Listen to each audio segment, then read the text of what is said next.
The Atlantic Ocean stood as a significant obstacle to the aviation pioneers of the late 19th and 20th centuries. First aircraft engines did not have sufficient reliability necessary for the crossing nor sufficient power to lift the required fuel. Additionally, there are difficulties navigating over featureless expanses of water for thousands of miles, and the weather, especially in the North Atlantic, is often unpredictable and violent. Since the middle of the 20th century, however, transatlantic flight has been routine.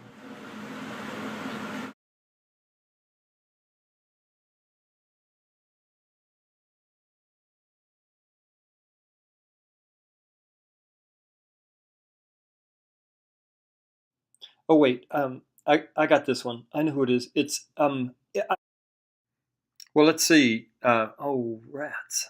Thought it was, yeah. Maybe. Oh, it's not them either. They started with 3 flying boats, and after 23 days, only one had made it, the NC-4. Alcock and Brown were the first Englishmen. They were both veterans and former POWs from the First World War. Why'd they do it? For money and adventure. A big prize.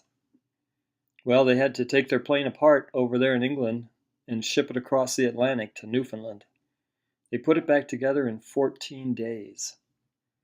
Here they are looking for the propellers, almost done. Ivan Berryman made a beautiful painting of the Vickers Vimy. And here's a 2005 replica that actually flew the Atlantic again with Steve Fawcett.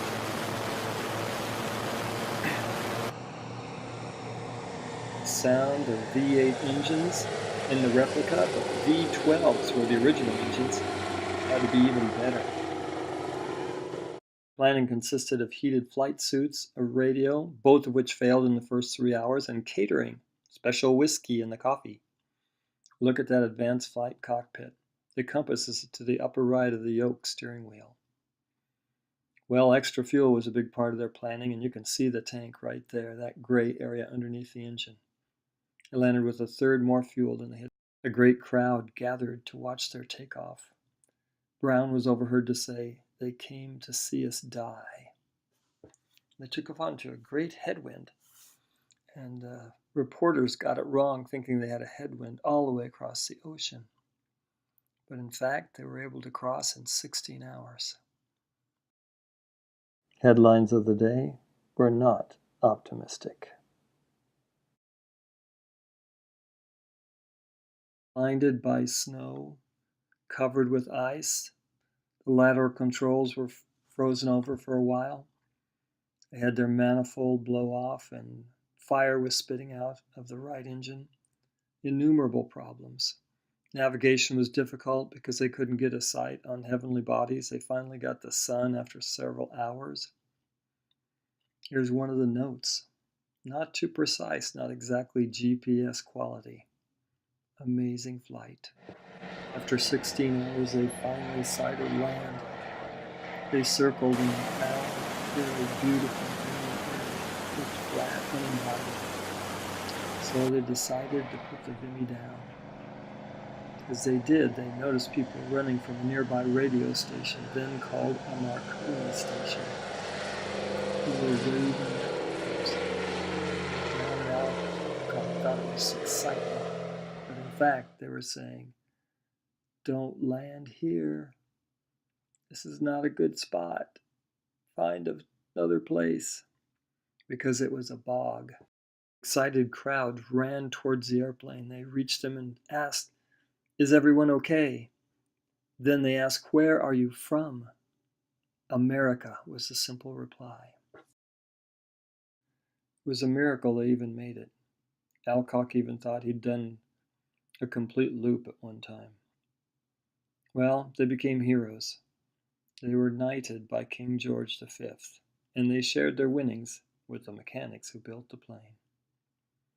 Today, we just do it all the time.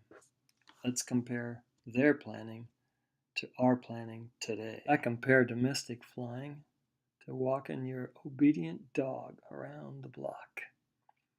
But an international flight looks more like this.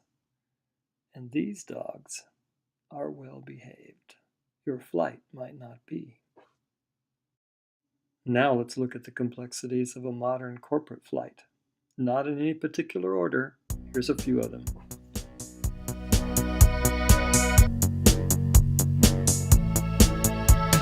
Drifting out of time, something's on your mind, and I wanna be the one that you call when you get down. No matter where you are in the world, I'll be around. B1 rotate.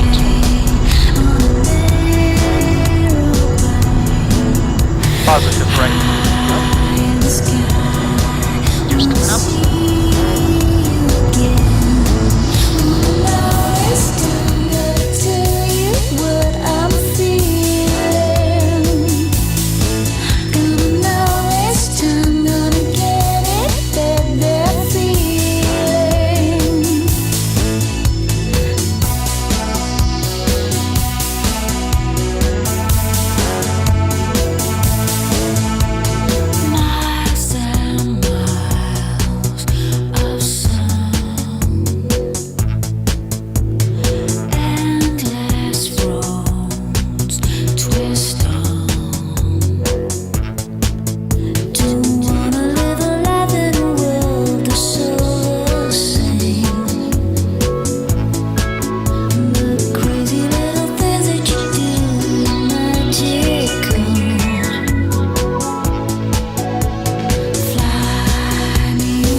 Here's our guy down in Buenos Aires walking with 16 dogs. Is he having a good international flight? He would seem to be going okay. He might, I think he's going to make it. In a real flight, one of those dogs might just reach up and bite you. How do you feel before your international flights?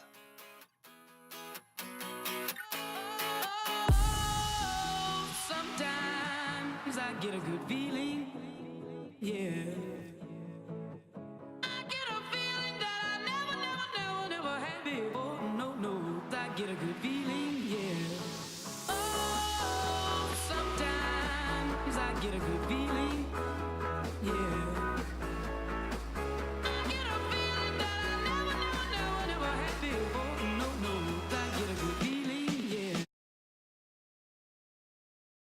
You know, everybody starts off with the best intentions. Things don't always go perfectly. And we want you to finish well. So, whoa, if you ever had a passenger like that, that had to be a good story. Make sure careful planning and good execution will keep you from joining these famous folks. Headlines from real stories.